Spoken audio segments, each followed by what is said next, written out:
আল্লাহ পাক বলছেন সে সিজদাকারীদের অন্তর্ভুক্ত ছিল না। কে? ইবলিস। আচ্ছা, ক্বালা, আল্লাহ পাক এবার বলছেন মা মানাআকা আল্লা তাসজুদা ইয আমারতুক। আল্লাহ পাক বলছেন হে ইবলিস, কিসে তোমাকে নিষেধ করলো, কে তোমাকে বারণ করলো আদমকে সিজদা করতে, যাকে আমি সিজদা করার আদেশ করেছি? কি জন্য করলে না? সোজা কথায়, তুমি কি জন্য সিজদা করলে না আদমকে? মা মানাআকা, তোমাকে কে বারণ করলো? এবার ইবলিস তার দলিল পেশ করছে। সে বলছে ক্বালা আনা খায়রুম মিন, সে বলল আমি আদমের চাইতে উত্তম। কি কারণে উত্তম? খালাকতানি মিন নার ওয়া খালাকতাহু মিন তিন। হে আল্লাহ, আপনি আমাকে সৃষ্টি করেছেন আগুন দিয়ে, আদমকে সৃষ্টি করেছেন তিন মানে কাদামাটি দিয়ে। এবার ইবলিস বলছে আমি সিজদা করব না, বিকজ আমি তার চেয়ে সুপিরিয়র।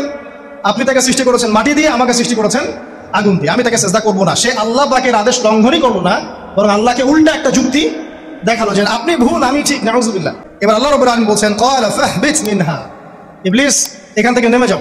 এখানে দাঁড়িয়ে তুমি অহংকার করবে এই অধিকার তোমাকে দেওয়া হয় নাই।